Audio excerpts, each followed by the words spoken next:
Howdy, all of you delicious people. I'm here today to review Utopia, episode 7.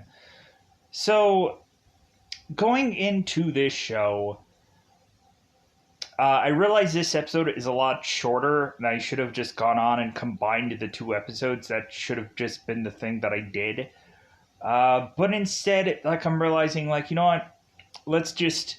It feels nice to just kind of keep putting these things out episode to episode. Really, if it was like some kind of easier thing that I could go on and combine, I would. But I also want to make sure I say things, or I want to make sure that things will get lost somewhere. And so also, there isn't another season coming out anytime soon for this one, sadly enough. So it's basically there's no time constraints on this show. There's just time constraints on getting another one of these out, so I can go on and cover the UK show or the British show when I get to that. No offense by anybody calling it that. It's just the easiest, convenient thing to talk about. And I'm hoping I'll get to cover that simply because there's quite a few new shows coming out, like Peacemaker is coming out. God, what is the other one? Superman and Lois is coming out, but that's like a weekly thing. That won't matter as much. But there's going to be a bunch of new shows that is going to be covered. So, eventually, whatever days that those come on will probably conflict with whatever upload day that comes up, because that'll be, of course, the priority compared to this. Which is just a thing that I can do whenever. But at least I'm still trying to get these out. So, I'm sorry about that long-winded rant there. It is what it is. So, going into this episode, we have this kind of interesting thing going on towards the end of this, where we are really seeing where certain characters are really to head towards the very last episode of this, where we are to see that the Homeland Security agent, Catherine Milner, is to be in a much more prominent role than we thought that she was, because there's so very few people left on this show. You might as well just give a prominent role to a character that you didn't realize was going to have a prominent role. Just I'm sure from the get-go they were saying oh, she is going to be this person, but and plus, there's also some stuff that I just forget about the show because my life becomes a blur, and I should have remembered every single bit of the show. But here's where I can remember things now. I really like this episode. We have, of course, a character that was just kind of there.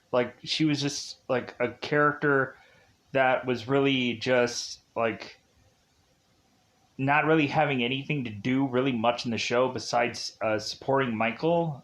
Colleen is going to have a much more better, interesting thing going on with her in this story, and I like the drastic change of this kind of helpful wife all of a sudden is to turn around and be this vicious character, which I was so surprised about.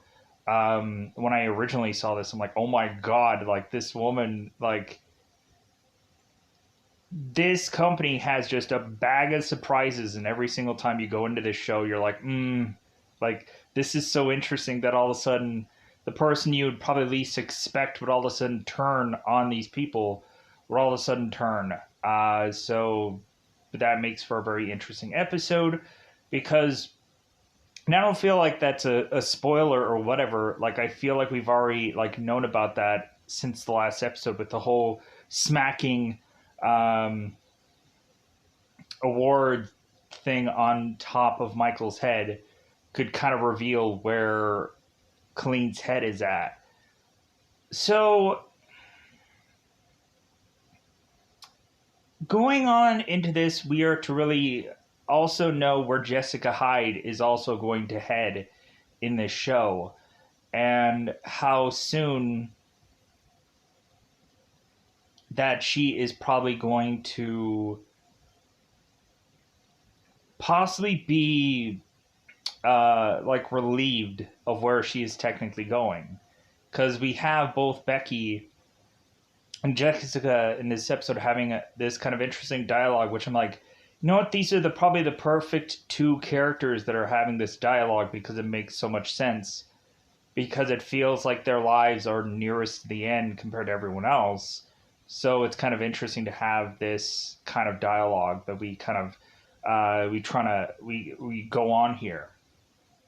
So with that said, let's get into the nitty gritty of this episode. Like, I like this episode just because of the big twist that we could have possibly seen coming, but the more and more further in depth that we go into this show, that we find that nobody is really safe, that a person that has kind of been a secret agent for years and years and years, like, oh, well, like, I loved you, and like, yeah, but stab in the back. And then the person finally getting a sigh of relief, you're just like, ah.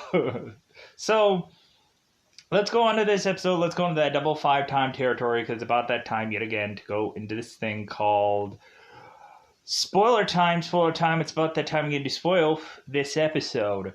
So we, of course, in this episode, let's kind of deal with the Mike stuff, because it transitions and wraps around the rest of the group. So let's go through and go on into this episode. So Michael, of course, is to now wake up, and we have Colleen telling him that there is a file in, and of course, Mike's laptop labeled fun. And so Colleen is calling whoever, double agent, probably Thomas, something, telling them that the fun initiative has been activated.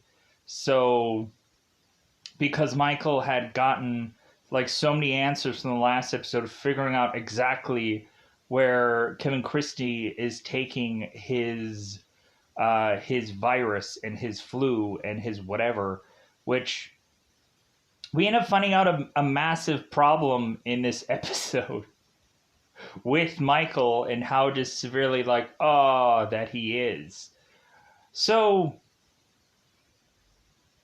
we go on here, and we of course have Michael, who is to now like realize that his wife has turned on him, and he's like, oh my god, like, I told you everything that I wouldn't have told anyone else, my weaknesses, my shortcomings, and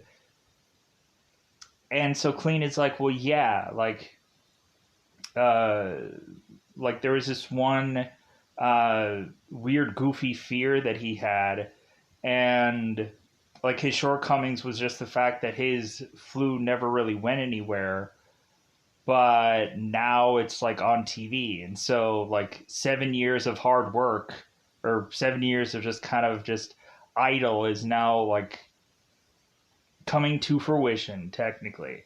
So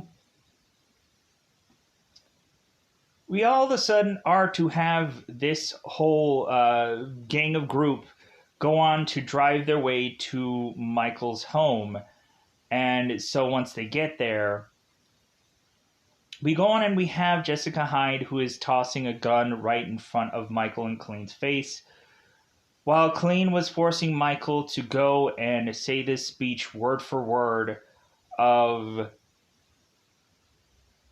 what he's telling the press, the people, everybody, and he's going to repeat this speech over and over and over to anyone. So Michael is calling the phone, or calling somebody on the phone, telling them this speech. And so we go on and we have Michael, who all of a sudden is to now, I guess, hang up this phone call, because Jessica Hyde has arrived with the rest of this group. And so we go on and we have now kind of figuring out who exactly is to be Harvest here. they end up going on and torturing Michael at first to try to figure out if he's a part of Harvest or if he's Mr. Rabbit. And so they go through and they strip search him to find out that there's no markings on his body. And so Jessica eventually realizes that Colleen is to maybe be possibly part of Harvest. And so now we have Jessica who's starting to like torture Colleen, to where eventually Colleen is to go through one of her vases, grab this gun, and eventually try to make her defense by this kitchen. And all of a sudden we have Alice who ends up shooting Colleen, and she falls over. And I know that was kind of rushed. But anyways, we eventually have Jessica Hyde who goes on to mash a bunch of glass items and chucks it into some mitt for, like, cooking mitt, for then, of course, Michael to put on. And so I'm like, man, that's gotta suck. I don't know how many, like, there's a lot of times in shows and movies where I always cringe at, like, glass parts. I'm like, oh my god, that's always so, like, the worst thing you could do to somebody. And I always hate in horror films where they somehow, like, use glass somehow. Like, the worst thing I've ever seen is in the movie Brightburn, where all of a sudden the one part of the glass breaks and the girl in the restaurant is taking the thing out of her eye. I'm like, oh my god, that's so awful. Like, that's even freaking worse than the one guy having to get his, like, this spoon to him. I was like, but that glass though would have been worse. Or just there's certain, like, movies you end up thinking that somebody is chomping on something, and so gross. Why do they do that in horror films? Even though really they're going on and, like, I'm sure they're just eating ice or something like that to make it seem like glass, but still, that is freaking awful. But it is what it is for movies. So back to the event here. So Michael is going on and he's being tortured, having this mitt consistently smushed against him while he's going on and looking at all these pages, and he's like, I don't know. So we go on and we have Michael who is to go and see this one angel that we ended up seeing animated from a previous episode before. And I didn't catch this before because really I was just like, let's just kind of let this play out so that way I don't have to go into every single secret of every single little thing, kind of like what I do for the book of Boba Fett, where it's like every single minuted thing I have to go through and research and whatever, because I am not a Star Wars expert. So really, for me, I have to really go thoroughly in depth about that show. And there's also sometimes for a lot of shows where it's like one tiny little detail I don't have the information for because I couldn't have been bothered. Because for 1 second I was like, let me Google something or whatever, and I just didn't realize something. So Michael is going on and looking at the angel picture, and he's to realize that is Ennio. And so I guess Becky at one point was to be dressed as this angel. And speaking of which, Becky from the last episode, if I didn't mention, she had gotten, like, cut in her throat, and they had to put, like, a thing into her throat, and then she pushed it out, and all of a sudden there's, like, blood, like, spewing out of her throat in the last episode, if I didn't mention that. And she ends up, like, putting a scarf over her neck, and I'm like, oh my god. Freaking awful, but I don't remember if I mentioned that or not, because that might have been a thing that a lot of people might like, hey, you didn't mention about Becky. I did now. So now we have Becky with just a scarf over her throat, And I guess, like, she's not bleeding out. There's no problems with that. Like, she can technically even talk now. That seems weird.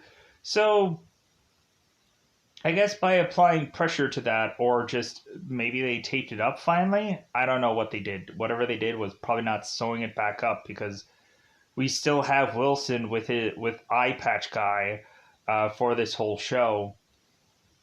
And like, Wilson, like, to me, was never a guy to really be trusted anyways, but it is what it is. So Becky is to say that somebody was making a joke about Ennio, and that's what she thought what it was, but it seems that she finds out that it wasn't a joke after all. So Michael is starting to thumb through this picture, and we now have just Michael who says, like, well, hey, these are bat wings.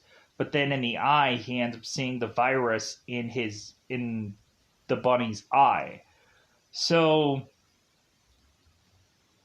we go on, and we have Michael, who is to, of course, have his hand being taken out of this mitt, because Michael is wanting to tell these guys everything of what he has known so far, or what he has figured out so far in the last day or so.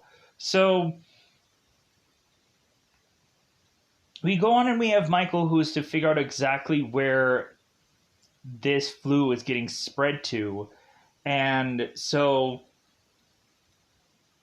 now we, of course, have Michael desperately telling everybody to go to the bathroom. And they're like, okay, what? So we go into these bathrooms to cut down all the shower curtains. And we have Wilson, who's going through all of Mike's cupboards. Is like, oh my God, why do you have so much, like, God, like, and he's going insane about just, like, this guy having so much, because I guess he's rich enough to just afford things, because I guess when we're looking at it, maybe he's the Fight Club consumer guy, where he just goes and just continues to just buy things he doesn't exactly need to do a job that he doesn't probably even like. Fight Club for you. So, but we go on, and we, of course, have we also had the moment while Michael was getting tortured.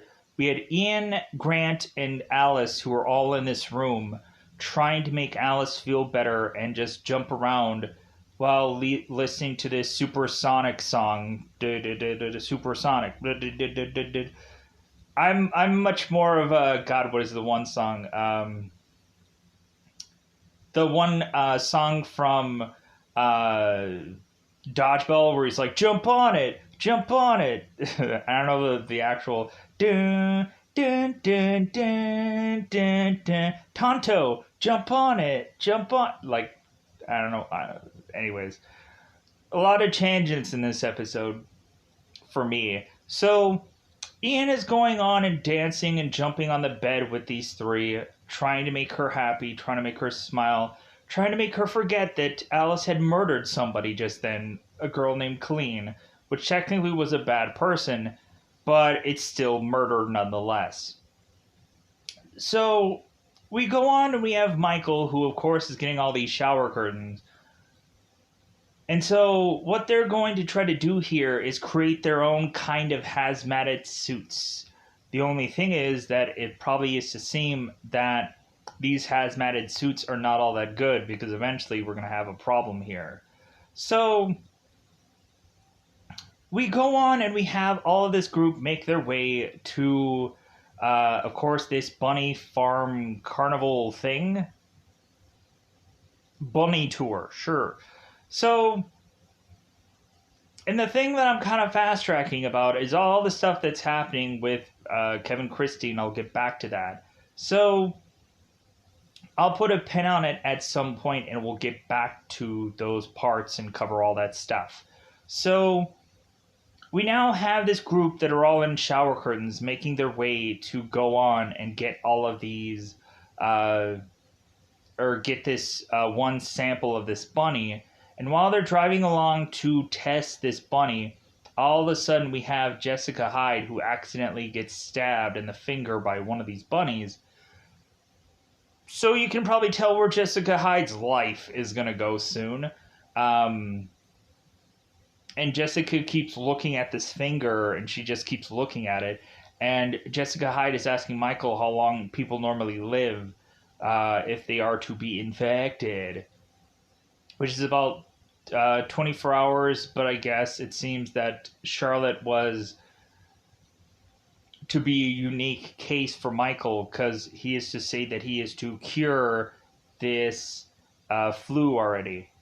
But now let's backpedal. Let's do a little backpedaling. Let's cover the Kevin Christie stuff while he's with Thomas, and so on and so forth. So we end up going on having Kevin going and talking to Thomas here, and so we, of course, having Kevin going and telling Thomas again what to do to really get the lid on things. And so all of a sudden they're watching the news, and Lily is going on and telling about some kind of dark past of his story, and how her father, like, maybe mistreated her somehow. If anything, they don't exactly say. She kind of leaves it very vague, and then walks off almost with tears in her eyes. And now Kevin is ticked. Like, this girl is just going into business for herself, going on and consistently trying to grab 15 more minutes of fame, so on and so forth. Like, Kevin is in uproar about wanting to deal with this girl and get rid of her, or figure out a way to use her. And so Thomas is saying, well, yeah, like, we have consistently tried to tell her to stop talking, and she just keeps wanting to open her mouth. So we go on, and then we have Arby, who ends up popping in. And so Arby, of course, is to now drop his gun and is to drop his rock by the door. And so Kevin is to now ask Arby, it's like, well, hey, are you okay? Like, are you good? So Arby, of course, is to go on and say, like, well, yeah, like, what's the next thing? So Kevin is to go on and tell Arby, of course, about Lily and how he needs to deal with her, either kill her or do something. Like, it seems very vague. So we go on and we have Arby, who is to confront Lily, and as well as kind of like Kevin was to toss Arby these raisins. I guess the raisins are to possibly just say, it's like, oh, you're working under me again, but we don't have Arby who's eating these raisins. So, but we have Arby who goes back and is to see Lily, and Lily is trying to free Arby's mind, to just go on and say, it's like, you know what, like, when I was going on here, and like, I realized that that, like, why not just, like, disobey? Why not just go on and like, explore and stuff like that? Because we really just have Lily here, who's to mention to Arby, it's like, well, hey, like, have you ever tried Pepsi before? And Arby's like, no. And so both of them are drinking this Pepsi. And so, like, Lily is trying to free Arby's mind while she got on, and she is, like, kissing her wall, I guess, as a decoration or decor or whatever. And so she was really saying that at first she wanted to do everything that that they wanted her to do, but then once she really just started talking, like, she just lost control. and to the point of her just wanting to more and more just see where this goes, to explore and like free her mind, to all of a sudden we just started to have Lily, who's just going on and doing everything that they basically told her not to. So she's just kind of being a rebellious teen, I guess, is really what this really breaks down to. So Arby is now tell Lily that he no longer wants to be called Arby anymore. He wants to just be called John. Good luck with that for anybody that's going to tell you, that's going to call you that, because it seems like really no one's going to really call him that towards the wrapping up end of the show, but it is what it is. So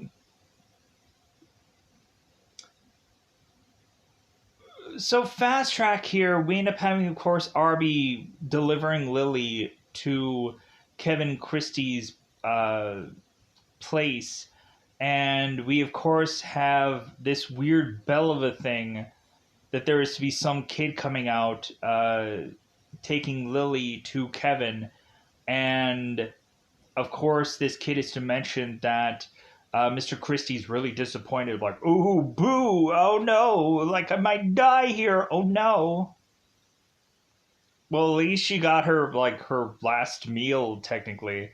Because when we're really looking at it, we had Arby that had no real interest in going and shooting this girl. So we go on and we have Lily, who is to now, every single time she's in front of the news, we have Kevin next to her. And we have Lily, who really isn't wanting to smile, but Thomas is to remind her to smile. So we go on and we both have Kevin and Lily, who are going on to have, of course, Lily repeat or have a certain line delivery and so on and so forth that she is supposed to say here and follow the thing to the letter. So, because they're having this whole press conference and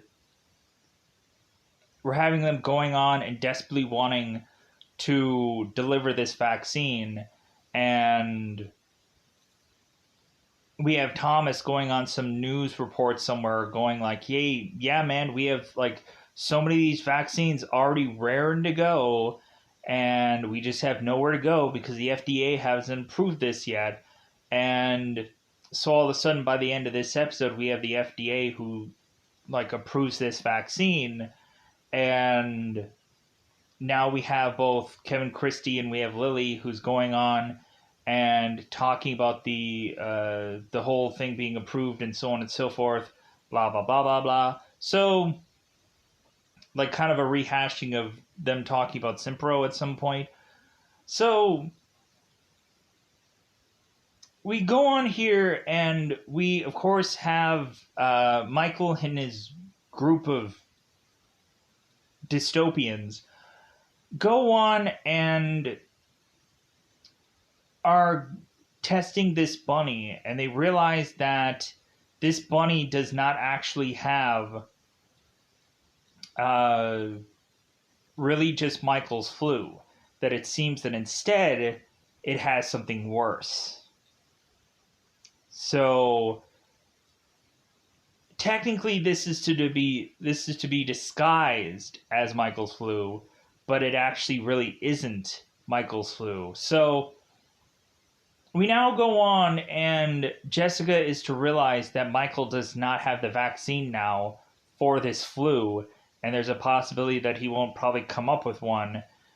As really, Colleen is to push that Michael is to approve the distribution of this vaccine to the FDA, even though it's not really the right cure, because it's not the same thing. So we go on, and we now have we now just have both Jessica and Becky, who are kind of sitting off to the side eating a Toblerone, and so they're kind of they're kind of talking about death, because it seems like both of them are kind of the perfect candidates about like talking about like death, and how like Jessica Hyde is thinking it's like, well, wouldn't just dying just be a lot easier? Like you would have to like not have to fight anymore, or you'd not have like you would not have to like run anymore or anything like that. So Becky is to kind of have like a sunny disposition and just be like, well, but yeah, but like, isn't that like isn't that the point of like just like continuing to go on? Like, isn't that technically the point of everybody, to not just like give up, to just like keep going on even though like your back's against the wall kind of thing? So really here, I think most of this episode, I hope, is to be covered. Probably not dialogue wise, but otherwise the kind of the big meat and potatoes part of this episode is to be covered.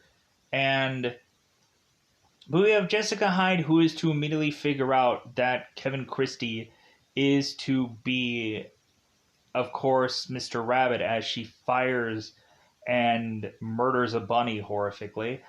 And eventually we have it where these guys are all to make it back, I think, to Michael's home, to all of a sudden have Kevin Christie delivered to them, duct taped and whatever, and Arby or John is kind of waiting off to the side and like kind of watching as like Kevin is to be delivered to these guys. And like we're gonna have a whole episode where Kevin is to go on and have a dialogue with all these guys and talk about things and just talk to them truthfully, because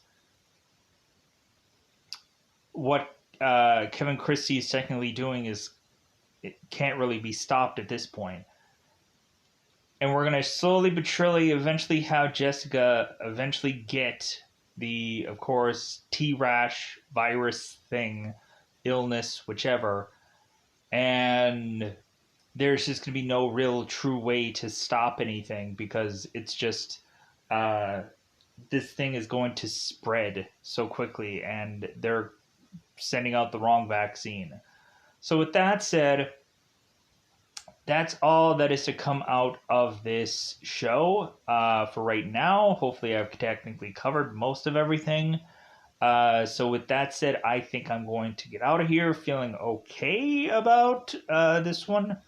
Even though I didn't go into gross detail, knowing how short this episode is and so on and so forth.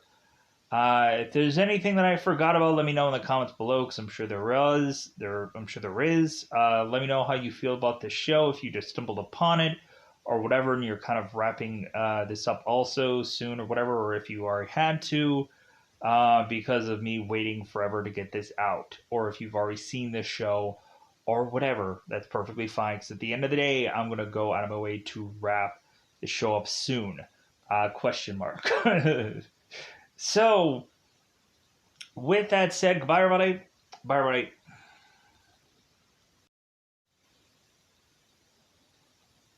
Hold on a second. Just realized this now. I didn't even cover the Homeland Security Catherine Milner stuff. I didn't cover that.